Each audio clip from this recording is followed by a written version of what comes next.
Imagine this. It's the dead of night, deep beneath a mountain fortress, hidden behind layers of concrete and steel, lies a command center that was designed to be untouchable. Then, boom.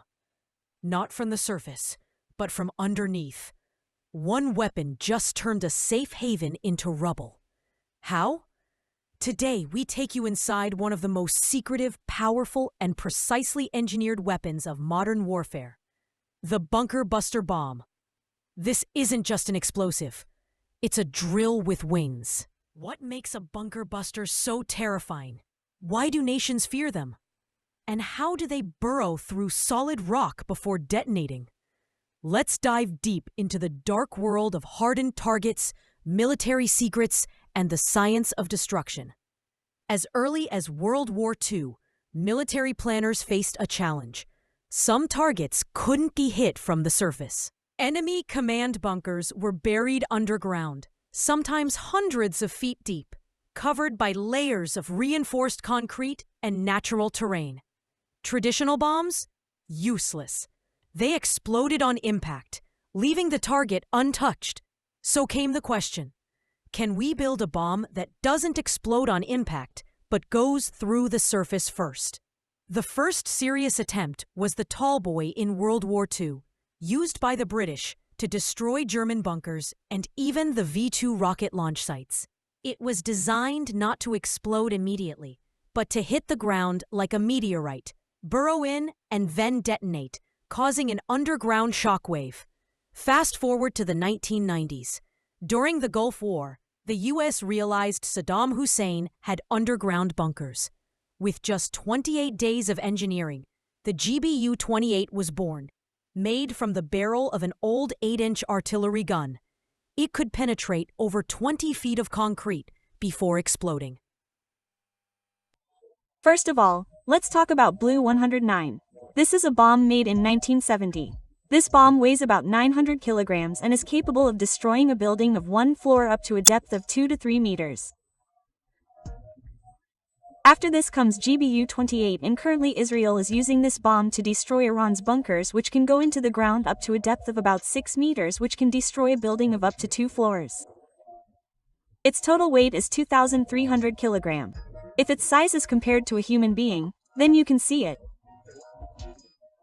Its total length is 19 feet and its diameter is 13.5 inches, and its warhead is kept in its center, which is around 300 kilograms, which contains 80% TAT and 20% aluminum powder. Actually, all the bunker buster bombs are dropped from a height.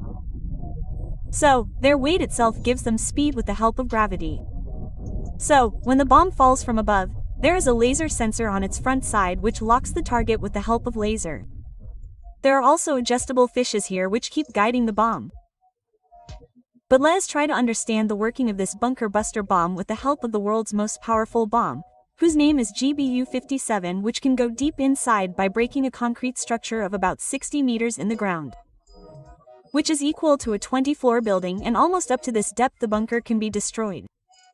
If we look at the length of the bomb, then its total length is 20.5 feet and its diameter is 31.5 inches. If we compare it with the size of a normal human being, then it is this big in size. And the most interesting thing is that its total weight is 14,000 kilograms. That is, its total weight is 14 tons.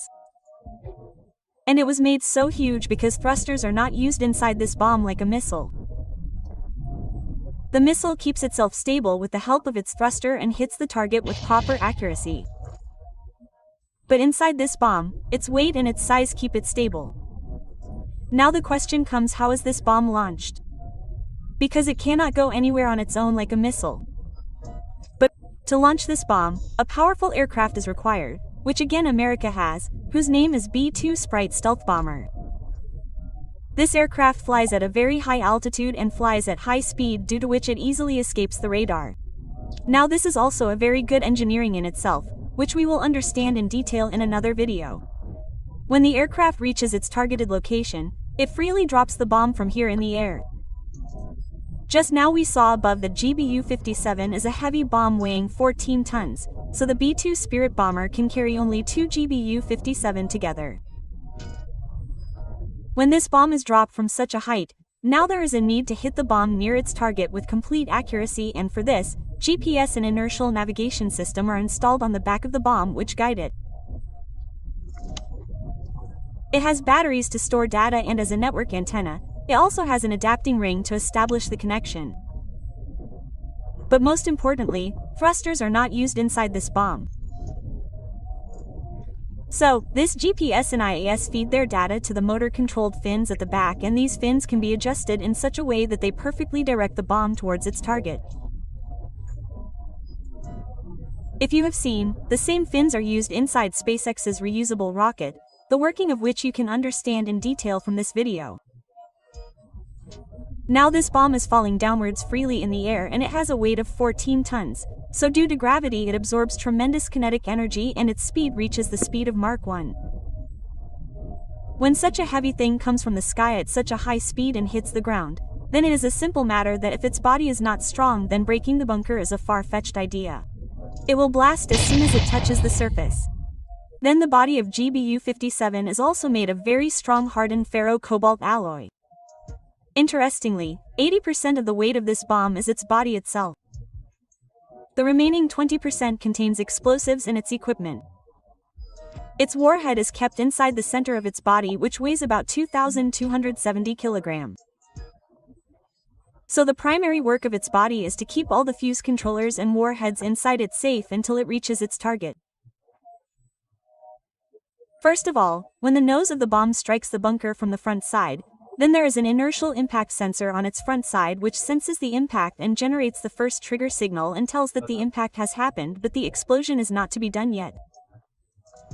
From here the signal goes to the microcontroller and digital delay fuse, which starts the timer as soon as the impact occurs.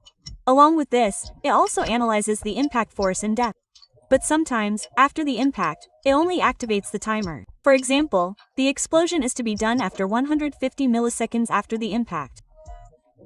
So as soon as the timer is completed, this signal reaches the detonator unit and it is activated, and this unit generates shock pulse with high voltage and current, due to which the large explosive content kept inside the bomb catches fire. Now we have already discussed that the cover of this bomb is made of a very strong alloy.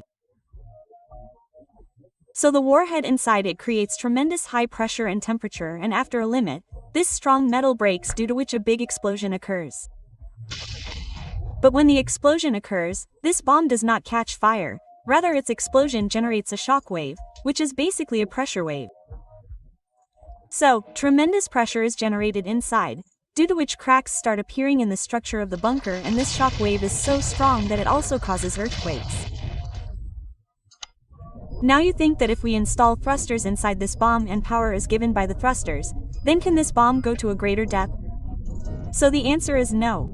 Because when thrusters are installed on the bomb, its speed will reach the speed of Mach 3 or Mach 4. So we have to make its body more strong so that when the bomb strikes the ground at the speed of Mach 3 or Mach 4, it can bear such tremendous pressure.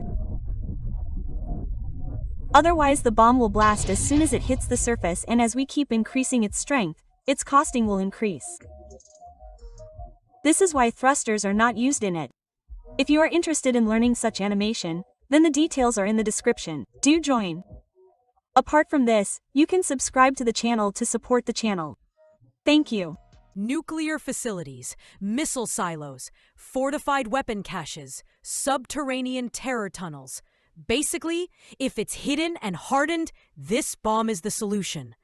Today, the U.S. boasts the GBU-57 Massive Ordnance Penetrator, MOP. Weight, 30,000 pounds. Penetration up to 200 feet into Earth. Deployment carried only by the B-2 Spirit stealth bomber. Other versions, like the GBU-39 SDB-2, use smaller, smarter tech to achieve similar underground penetration with less destruction around. And yes, other nations like Russia and China are racing to catch up. But there's a darker side to all this. As bunkers go deeper, bombs go harder. Some critics worry that this arms race could lead to dangerous escalation. Others ask, what happens if one goes wrong? If AI guides the bombs in the future, who takes responsibility? Technology is powerful, but it's also a moral responsibility. Now you know what a bunker buster really is and why it shakes the ground, literally and politically. What do you think about this kind of weapon? Should we be building better bombs or better peace? Don't forget to like, comment, and subscribe for more in-depth storytelling on the tech shaping our world.